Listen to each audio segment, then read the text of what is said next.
For the past several days, the talk of the streets and taverns has been all about the so-called death curse.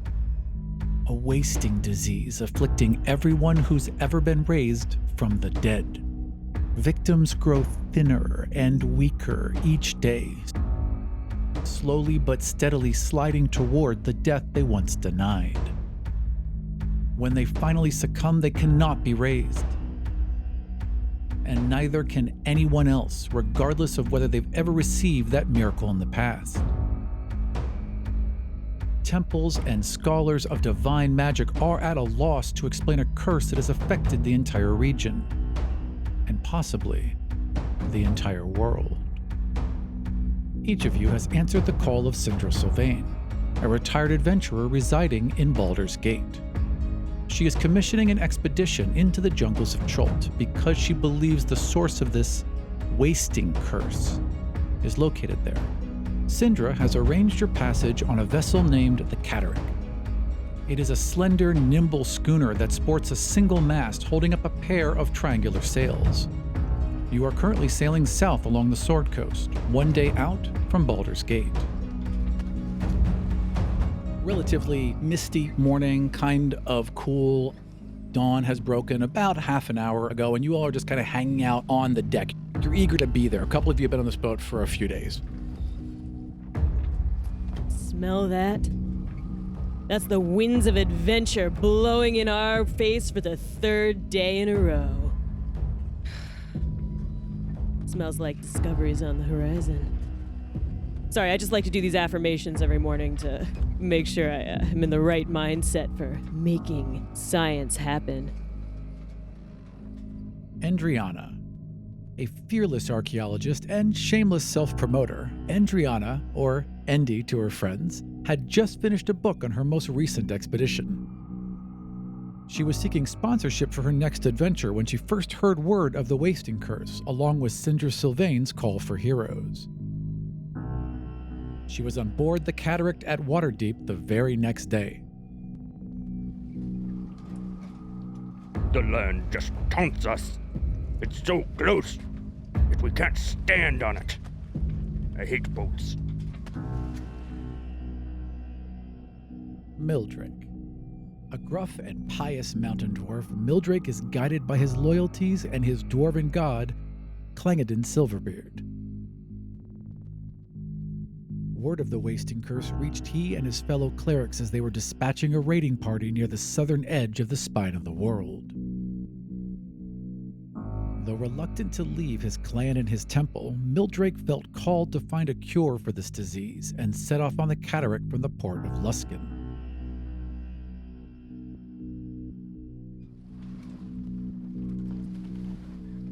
You'll have less of a love of that land once we get into the jungle. As long as it's solid, I feel right. Well, if you feel right, then maybe you'll stop complaining. I mean, I'm not trying to be contrary. I'm just saying, we're all on this boat. Anastasia. A bright, if somewhat awkward human who has spent most of her young life tucked away in basements and attics with only books, maps, and illustrations to keep her company. She has an obsession for knowledge with a keen interest in strange fauna and flora. It was her dream to go on an expedition and discover new creatures. One morning, as she was feeling particularly restless, an associate of Sindra Sylvain's was standing in the public square and calling for scholars of sharp mind and exceptional constitution for a journey into the jungles of Chult. She signed up immediately and boarded the Cataract from the port of Neverwinter a week later. This is why I never bring quill pushers on expeditions. Quill pusher? I'm not a quill pusher. I read documents for a living. I need documents. That is a very noble profession. Oh my gods. Well, on the bright side, I won't have to take copious notes. Actually, I'm looking for a ghostwriter for my next book. My previous one hasn't been returning any of my messages, and she's definitely not getting paid if she doesn't. Well, why don't you just write it yourself? Yeah. What? Listen, writing is for people who sit down and let the science come to them. I am an archaeologist. I go where the science is, and I make the science happen. I'm too busy going to the artifacts, romancing Lady Science, ripping off the bodice of her secrets, and making sure that she unfolds herself to me. I don't write books. Who needs science when you have faith?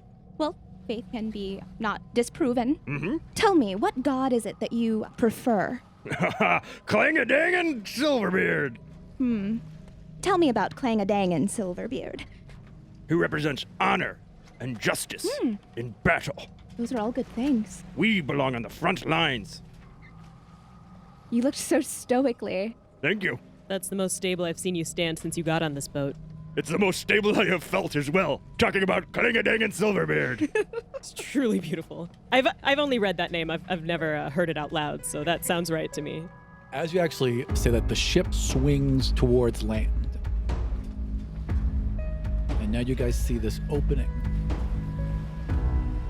coming towards you.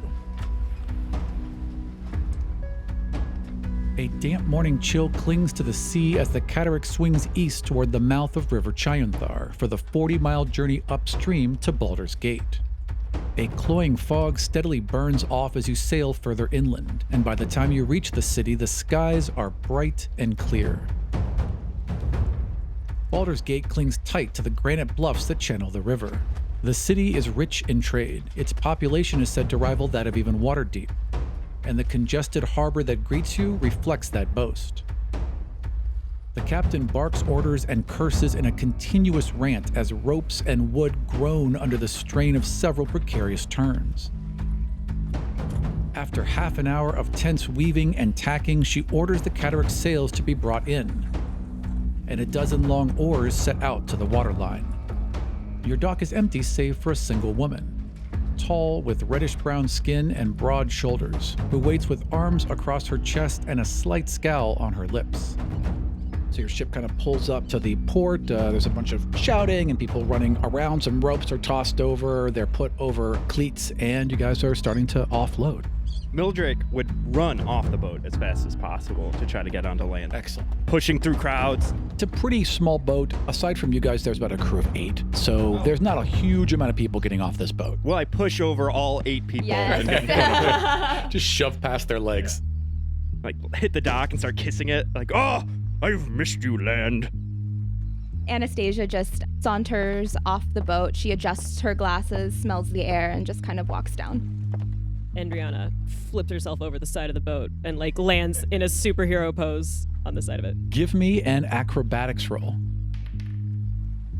3 + 8 is 11. It's not quite as cool as you think it is. Yeah. Yeah. You kind of catch your foot over the railing, kind of make it so you land, but it's, you roll a little bit and then kind of ta-da, like you meant to, right? Did everybody saw that? Yes, it was okay. So what? What did you do? She jumped. Oh, great! Anastasia claps. Good job. I like you. Yeah. I don't expect you to like me. Yeah. I like you. Yeah. Thank you. You're welcome. I'm gonna walk up to the woman. Hello, I'm Anastasia Hemlock. It's fantastic to meet you. These are my associates. Introduce yourselves, please. Endreana Jones. Dr. Endreana Jones. I hold a doctorate in science. Mildrake Bubbleface. I'm sorry, I didn't quite get that. Mildrake Bubbleface. Is this the best that Sindra can do? Well, we are the best of the best, I think. We're pretty good. 2 elves and a dwarf? Half elf. What else? Half, only half. The back jacket of this book will regale you with all of my qualifications. She takes the book and she starts reading the back. And it's just like quotes from Endreana. Like all the quotes are just like, looks great in a dress. Like, great personality. And it's all like quotes by her. If this is the best we can do, we are in great danger. Well, that's my motto. Great danger. So I really don't see the problem here. She turns around and starts to help the people on the boat unload. Sindra has a private carriage that is at the end of the docks waiting for you all. I say that we see Sindra. That's what we're here for. Absolutely. You all just load up. Yep. Juma is leading this carriage, so she's like kind of on the top of it, riding where you guys are in the back, and she starts off. Baldur's Gate is a large metropolitan city kind of carved into the side of this a cliff, and it's separated into wards. So there's the dock wards, then the lower wards, and then the upper wards where naturally the wealthier people are, because that's why they would call it that. So you guys roll through the lower wards for a while and then into the upper wards, and about 20 minutes later you approach this small vine-covered estate. A uniformed attendant leads you up a grand staircase to the 3rd floor, then ushers you into a wood-paneled room with a fireplace, comfortable chairs, and a heavy table bearing goblets and bottles of wine.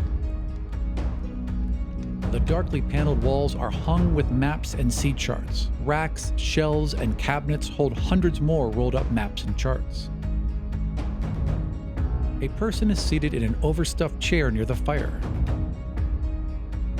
You can't discern a gender because only the person's head emerges from under a heavy blanket draped over the chair, and an embroidered hood and silver mask conceal the wearer's face.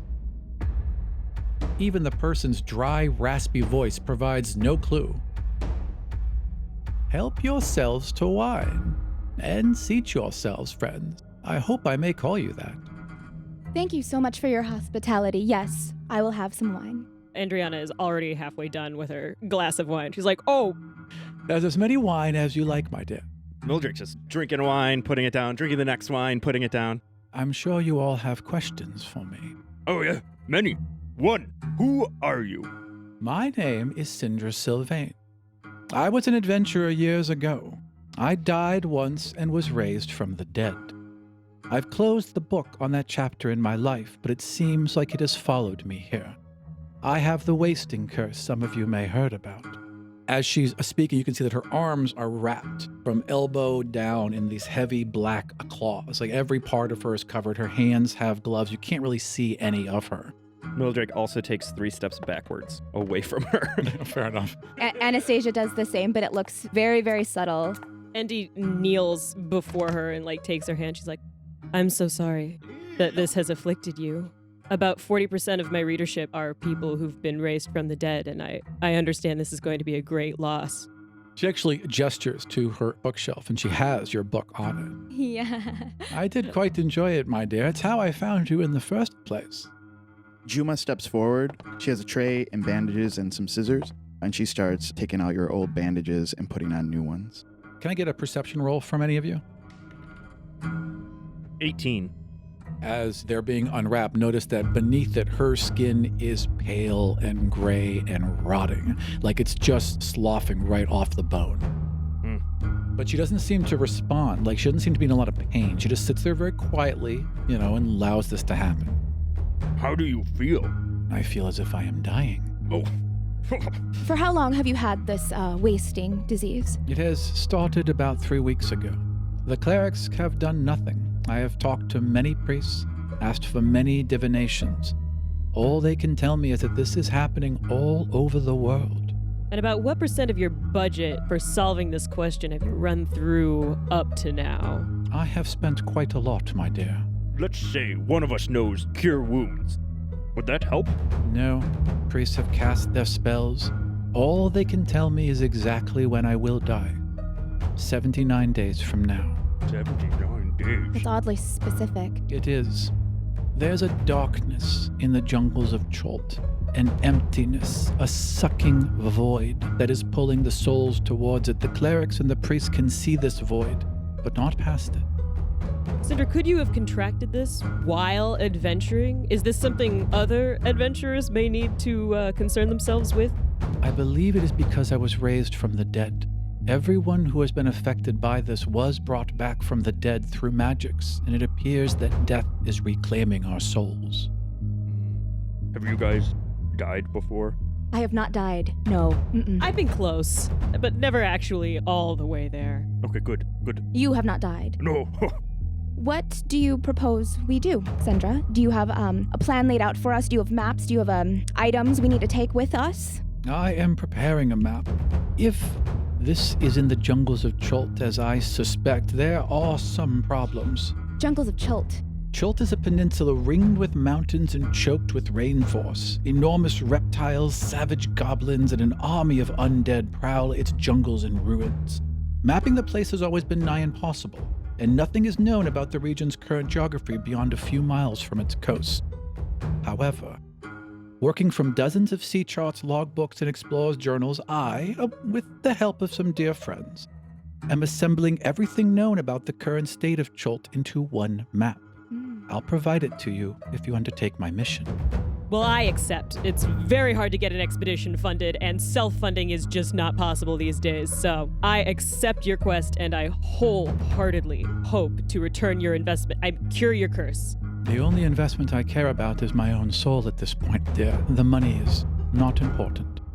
And at that point, she gestures towards Juma, and Juma would lay out a sack in front of each one of you, and there's a sack of 50 gold pieces for each of you. This should cover the initial expenses. Thank you. She quickly grabs the gold. If you solve this for me, there is much else I can give you. And she kind of lays a hand over the arm of her chair where it rolls up into this knot, and there's a glow underneath her hand, and the wall behind her slides open, and you can see just an array of finely ornate items. They must be magical. There's wands and staves and weapons and shields, all these ancient things, some with a glow about them, and then she waves her hand again and the wall slides shut. Each one of you can choose whatever item you want from my collection, should you be successful. Great. Chult is the place with the dinosaurs, correct? Correct. Interesting. Noble beasts. I studied a village that worshipped these beasts, and they, Anastasia's perspiring a little bit. She's super excited. I accept. I will find you a cure, and yes, that's what will happen. Wonderful. When you're ready to depart, I will teleport us all to Port Nyanzaru, the only major settlement in Chult. I've been there several times before, so there's little chance of mishap. Once there, I'll stay with a friend, one of the 7 merchant princes of the city, while you all find lodging and a guide. Great. Can I also say, I have been a big fan of you for a really long time, and you trusting us to find your cure, wow. I appreciate that, my dear. My life is in your hands. I am doing this for more than just you. Doing this to save everyone. And I appreciate that as well. And I don't need your material things. And he pushes the gold. Oh, I grab it. And Cindra kind of nods, you will probably need it. You may not appreciate these material things, but the people you'll have to negotiate with will. That sounds very smart. Give me that back. Here's your gold back. Sliding it over. Thank you. Is everyone ready? I got my shield. Yep, I'm ready. I am ever ready for the dangers of expedition. And I just want to be clear. There's nothing else that you can give us that we might need at all. What else would you think you would need, my dear? A reference letter. For when this is done, I'm looking for other expeditions. When this is done and you have brought me my salvation, I will sign whatever you want, my dear.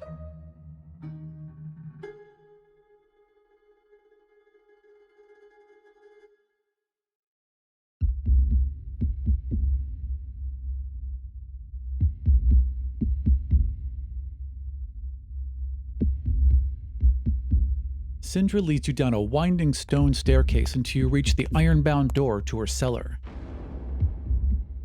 There is no knob or handle.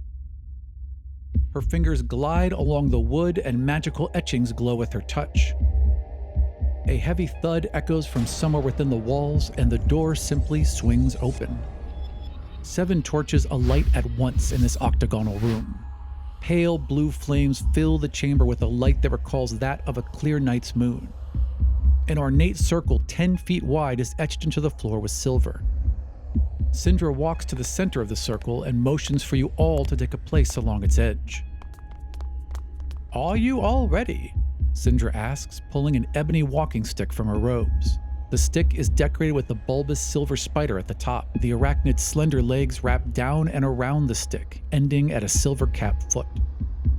We are ready, and Excellent, she says, barely waiting for an answer, and strikes the etched limestone beneath her feet. the torches explode and the room fills with silver fire that forces a hand to guard your eyes. The flames vanish and you appear in a tropical city under the blazing sun.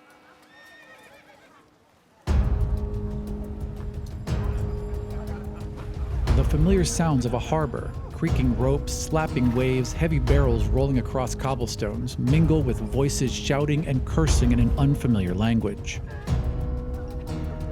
The aroma of spices and tropical fruit mixes with the wharfside smells of fish, tar, and canvas. Port Nyanzaru is an explosion of color. Buildings are painted in bright shades of blue, green, orange, and salmon, and their walls are adorned with murals portraying giant reptiles and mythical heroes. Every building sports baskets and clay urns of colorful flowers or is draped in leafy, flowering vines. Minstrels in bright clothing adorned with feathers and shells perform on street corners. Multicolored pennants and sun awnings flutter atop the city walls. A crowd of children dressed in feathered hats and capes races past you, squealing in delighted terror as a street performer costumed as a big-toothed lizard stomps and roars behind them. The whole city seems to be bustling, sweating, laughing, swearing, and singing. Andy slaps Anna and Mildrake on the back. She's like, "You smell that, quill pushers? Do you feel this? This is what you do not experience cloistered away in the stacks of parchment."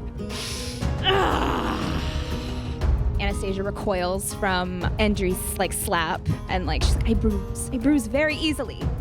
If you wish to secure lodging, which I would suggest you do, there are 2 places you can do so. If you're looking for a more raucous time, there's the Thundering Lizard, or there's Kaya's House of Repose, if you want a good night's sleep.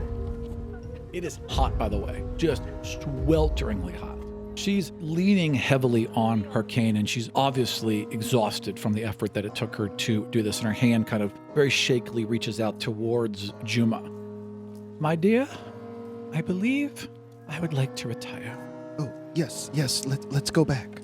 Please, I could help you. Thank you. So she is going to be staying with a friend named Wakanga Atamu, and Wakanga Atamu is one of the 7 merchant princes who rule the city. When you all are ready, send word to Wakanga Atamu. I will come see you or invite you up to see him. Find your lodgings. We'll be here for at least 2 days, I would suspect. And find a guide to lead you in the jungle. Without one, you're as good as dead. And then she leaves.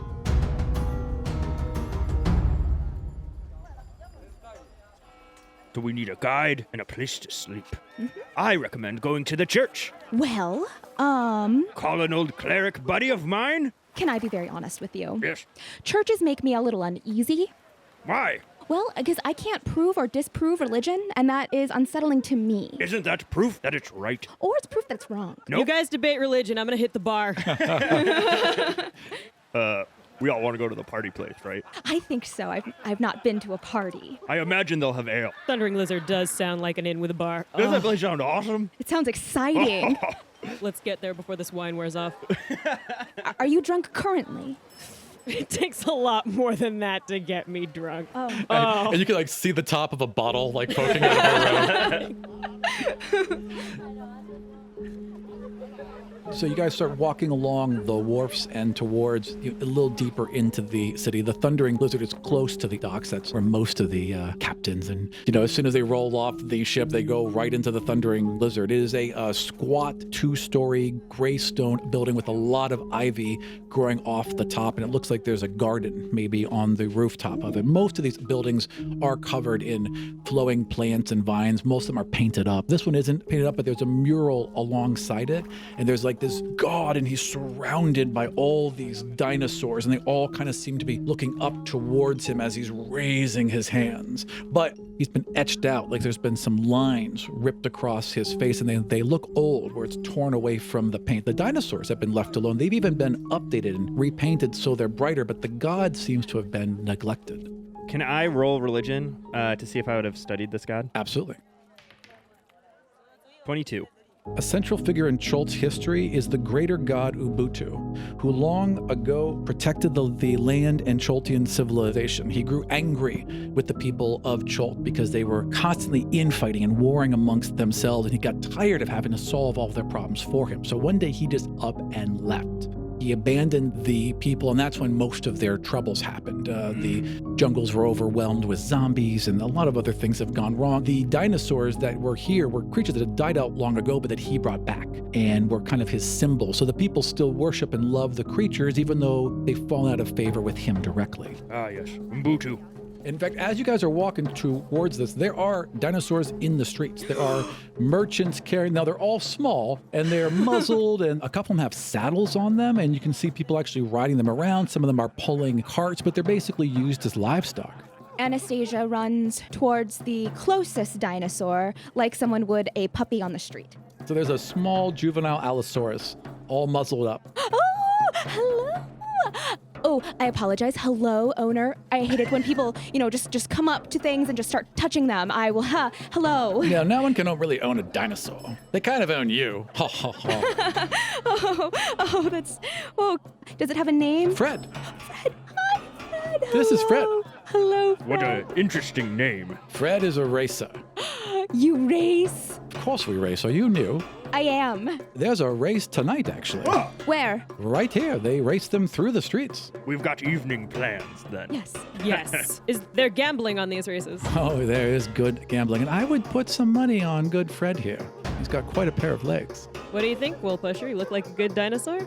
Fred looks like the first and best dinosaur I've seen. And Fred just kind of swings towards you, and his nostrils like right in front of your face, and he snorts a little bit to blow your hair back, and then kind of leans in towards your neck.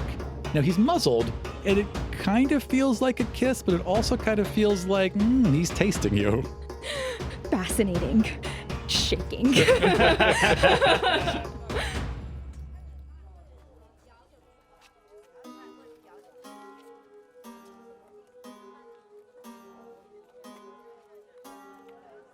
Let's go into the Thundering Lizard. The Thundering Lizard. I truly love the name of this place. The doors swing wide open, and the smell of stale beer and smoke and sweat kind of wafts out at you as you head in. It's kind of a windowless, dark, wide open room, and everywhere is just covered in brightly painted shields and these kind of spear-like long weapons with ornate feathers off of them. And as you're looking around, you can kind of tell that it looks like team colors. Like, obviously, this is a bar where the racers would come to and hang out. Have some constitution. Oh, this is fine. This feels like home. Mildrake waddles up like a stool at the bar and pops down. Assume you want ale as well, yes? Yes. Yes. 3 ales, please. The bartender just kind of looks at you and no ale. We do have something better. Better than ale. There's a local kind of sweet ale that they have, kind of like a fortified wine. And that's what they have here. 3 of those, please. They basically put down a clay jug, heavy, and clay cups around it. And that costs you 1 gold. Okay, here you go.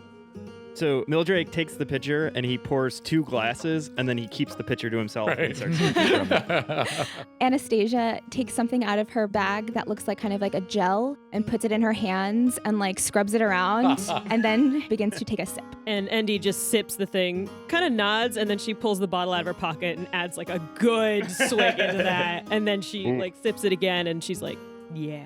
There is an assortment of characters in this bar. Definitely a good place for information. As you talk to the barkeep for a while, rooms for all of you, there's going to be basically a communal room just to yourself is going to be half a gold a night. Fantastic. Great. I'm going to roll a perception to see who's around me. Who looks like the friendliest person in this bar? Of course, that's who you'd look for. Yes. 11. To you, logically, the friendliest person in this bar, you spot another half-elf.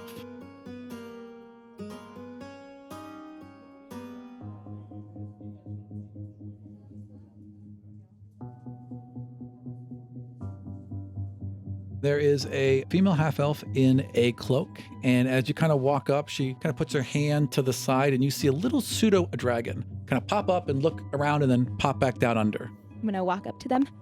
Hello. Greetings, other you. Hello. How are you? I'm doing well. My name is Anastasia, and oh my goodness, I'm so nervous. Anastasia Hemlock. Oh, that's a lovely name. Andy nudges Mildrake at the bar and gestures to Anna like, we need to go over there. There's no way she can be alone in this bar by herself. Okay, but people tend not to like me. Let's go. May I have a seat? Yeah. Oh, yeah. Right there. Go ahead. Have a seat. I'm Sandella. Sandella, that's a lovely name. Is that a little dragon you have there? Oh, yes. It's a pseudo dragon. His name's Summerwise. It's a pseudo dragon. What's the difference between a pseudo dragon and a regular dragon? Okay, yeah, we definitely gotta get over there. Regular dragons don't talk. Whoa. Andy also does a spit take. Mildrake spits it back into the pitcher and then drinks the pitcher. Nobody can get refills. Great, thanks. So Indy and I have approached the table. Oh, and are these your friends? These are my colleagues, yes. Oh, you look like adventurers. That we are. What gave it away? Are you an adventurer? No, not really. I'm seeking my father, and I don't know if that's considered a great adventure or what, but he's gone missing. Sure, it's an adventure. All life is a great adventure. That's a good one right there. When did you see him last? Well, the last time he was seen, it was in the city. People say that they saw him with a reptilian-type man who smelled very badly. Have you asked your tiny sentient dragon? He seems like he would have observed a lot in your presence. Sandella, I like this one. No, he doesn't know. Perception when she says that. 19. The dragon frowns a little bit and looks at her, and then ducks back underneath the table. I want to buy your dragon a drink. Ooh, do dragons drink? He drinks water. I'm going to buy him the nicest water this barkeep's got. Okay. Barkeep! Barkeep nods and turns around and goes to this faucet, and there's wood, and it clearly goes up into the roof and just pulls that lever, water pours into it and slams it shut. It clearly leads to a cistern of water, a collection on the roof, but that is the finest water they have, and hands it back over. Thanks. And she tips him like a half gold. Oh, thank you. There you go, little guy. She doesn't see him come out from under the table, but she kind of sees two little hands, like raccoon hands, come out and just snatch it and pull it back real quick. Were you close to your father? Yes, we were very close. Is there any reason you might have to think that he would have abandoned you? Or No, he left wouldn't. you? No, he wouldn't in a million years. What is his dealing with reptilian folks? I don't know. Is that the right word? Reptilian? Is he like a lizard man? I don't know. I've only heard his description as scaly. Well, there's plenty of scaly things out there. Could have a skin disease. Oh, he could have wasting disease. My uncle came down with something like that. Eczema. That's what it's called. So you can remember the word for that, not lizard person. I'm looking for help. And if you three can help me, well, that would be great. But if not, I need to go and find someone who can. Well, we were gonna watch the dinosaurs race, but I feel like this is more important. I agree. I think it's a shame that your father might have left you. So I'm gonna help you find him. He didn't leave me, though. Artist Simber would never leave me. Can you point us towards where the lizard folk lives? Or a general direction of where you saw him last. Oh yeah, that would work. Well, the last he was seen was in a tavern, but he was seen leaving with the reptile man and heading into the jungle. Was it this tavern? Yes, it was this tavern. Well, we are planning on going to the jungle anyway, but we are in need of a guide. See, if we go by ourselves, then we will most certainly die. Do you know of anyone in the city that you can recommend us, talking to? Oh, yes, there are lots of guides in the city. You can find a guide in the port or at the fort, or sometimes even in more seedier taverns. You can find guides there. See, all the guides here, they have to pay their due. All the guides must pay tribute to Jobel. You seem pretty scared of this Jobel guy. Oh, he is not a man you want to cross. Those who do not pay Jobel the fee, he beheads or enslaves or kills. Excellent, so he knows who the good guides are and who the terrible ones are. Can we go talk to Jobel? Yes. You don't want to talk to Jobel if you... I really want to talk to Jobel. Who is Jobel adjacent? Does he have like a second? Like a lead competitor who Correct. may be trying to edge in on his market. Good thinking. Excellent. I don't get it. The Zentarim are the only ones to actually rival Jobel, but that's on the black market, and I mean, you can find a very skilled guide there, but only danger awaits there.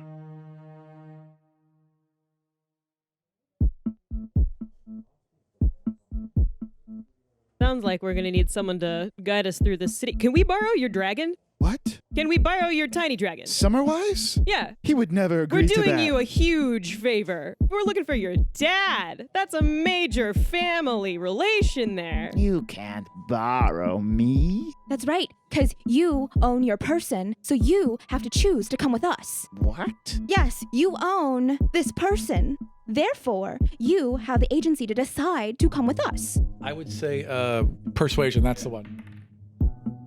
4. Yeah. What nonsense are you talking here? Well, Own my person? yes. Do you own this person? No, I don't. A pseudo-dragon couldn't own a person. But then who owns a pseudo-dragon? No one owns me. Okay, nerds. I have been lost for the whole conversation with this tiny ducking dragon. I want to go to the fort and buy a guide.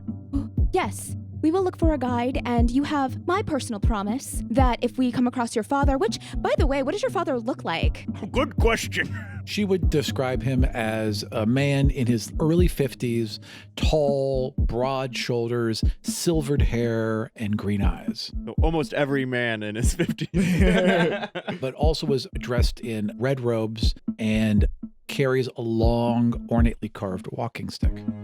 So you will find him? If I find him, yes. Will you bring me with? I feel like you might be a liability. We'll bring the dragon.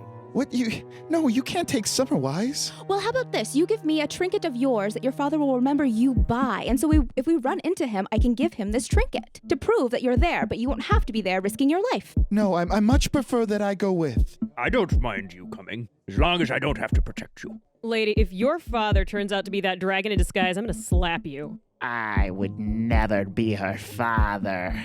Of course, you'd rather be a dragon. Well, yeah, I would What? rather. Mildrake, what was that? Wait. I can't. Mildrake, speak up. Oh, I said huge dragon. Oh, yes. I heard it. So wait, are you our guide? I'm not a guide. No. Oh, okay. No. You are here as a guest and liability, but yes, come with us. Oh, yes. Please do not die. Oh my god, this is so much babysitting. She like stands up, puts on her traveler's pack. Summerwise jumps up on her shoulder. We will need a guide. Correct. Yes? Yes. Established. Do you have gold? We have much gold. Hey, Anna, we just met this person. Negotiating. What? Oh man. You really got to go to that seminar, man. You got no idea how to negotiate. Oh my god.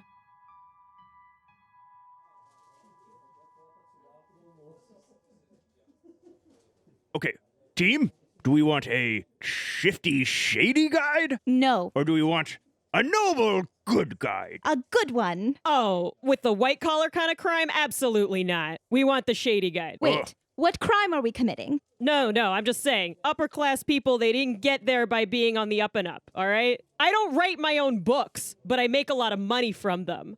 You see what I'm getting at here? You're you shady. see what I'm getting at here? You're shady. And You're a liar. Takes one to know what I just saying. The guide from the underworld may be better long term. Well, any guide you hire that works with Jobel, you'll have to pay a fee. It's 5 gold pieces a day with a 30-day payment up front. Huh.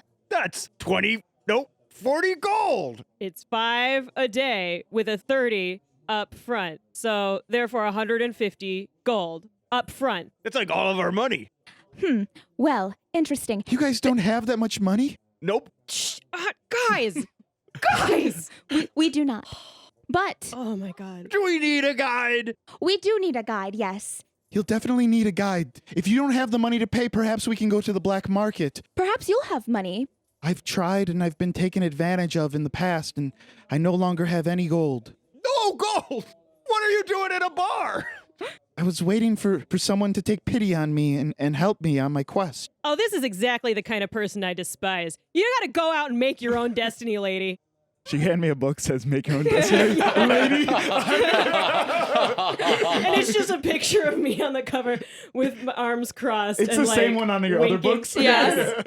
Now, I don't like the idea of hiring a criminal. Well, they're not necessarily criminals. Oh. If anything, they're true. Because they're not being blackmailed into giving parts of their profit to Jobel.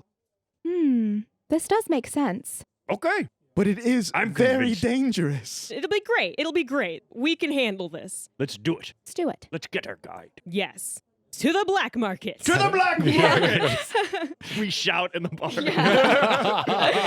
No, don't say that. Don't say that out loud. So you guys head back out? Yes. Yeah. Yes.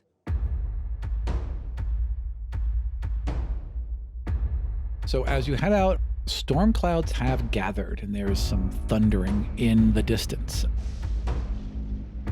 The streets are all cobblestone. There's wide rain gutters at the edge of all of them. And as you look up towards the roof line, there are definitely contraptions set up to capture the rainwater. So this is a place that is used to downpours that are frequent.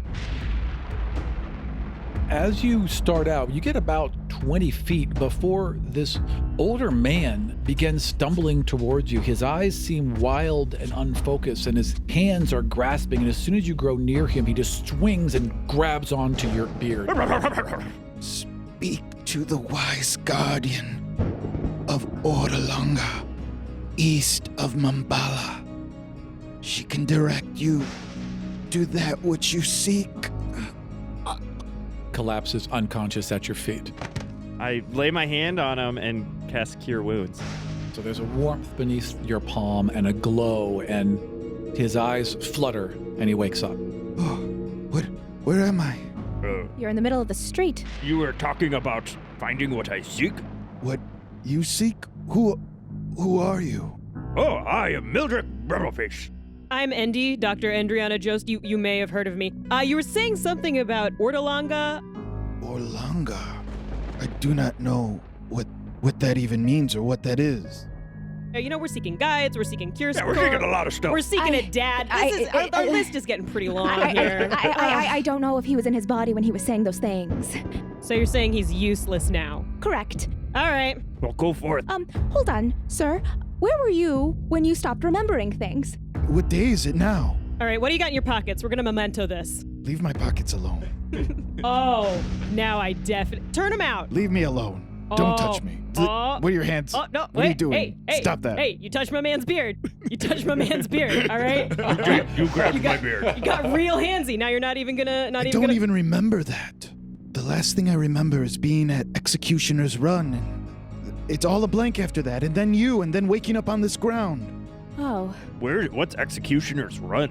Sounds dangerous. Is there gambling? We should go. I thought that's where they race each other. That's what I was thinking. What brought you there? Why would you be in Executioner's Run? Are you a criminal? It's basically made for the city's entertainment. You can go there and make bets and hang out and drink, meet people. While this is happening, Endy is trying to pick his pocket. I would like you to roll sleight of hand. Her total was 7. Kind of slide your hand down into his pocket as you're kind of patting him on the shoulder, like, that's okay, you're going to be just fine. And you withdraw 11 silver, just a little teeny velvet pouch with 11 silver in it, and a couple feathers. And if you go to the Lizard Tavern, you might find who you're looking for. You don't have to go out to the executioner's place and watch people behead people. You know what I mean? Yes, I understand what a tavern is, young lady. Yeah. That's right. Love is where you find it. Let's go, guys. let's Let's get go. outta Yeah, let's get out of here. Thank you. Goodbye. You just robbed an old man that collapsed in front of you. Yeah, I just saved that man's life. I was going to do it while he was dead. Can I roll perception to see if I saw that? I would say that because you had your beard, it was in your face, you're going to roll at disadvantage because you were a little preoccupied, but Okay. yeah, No, I didn't. 5. she got away with it. Anna, Yes. you're a science. You're a I am a science. you're yes. you're a person of science. Do dinosaurs have feathers? Is the word out on that? Is that Some dinosaurs have feathers. what? And I nod. Yes. That one does, by the way. The little pseudo dragon definitely has feathers. Do you recognize any of these pseudo dragons? Hey, where'd you get those? Oh, just pillow down, shopping for pillows, redecorating my house. And I don't want to be socially down on your action, but what you're doing is essentially showing a dragon like the equivalent of showing someone their toenails. Like you're taking parts that fell off another animal and you're showing it to another animal. That's. It would be like hair, though, not Yes. like toenails. I don't clip my feathers. Do you recognize these feathers? Yes, I recognize those feathers. The feathers are used in racing. They are betting chips. So when they do betting on races, they actually pull feathers from the dinosaurs that are racing and then mark the edges with silver depending on what the race was. So you would buy these feathers, change your money, and then at the end you turn the feathers in, and that would be your winning bet. Well, I guess we're gonna have to cash these in.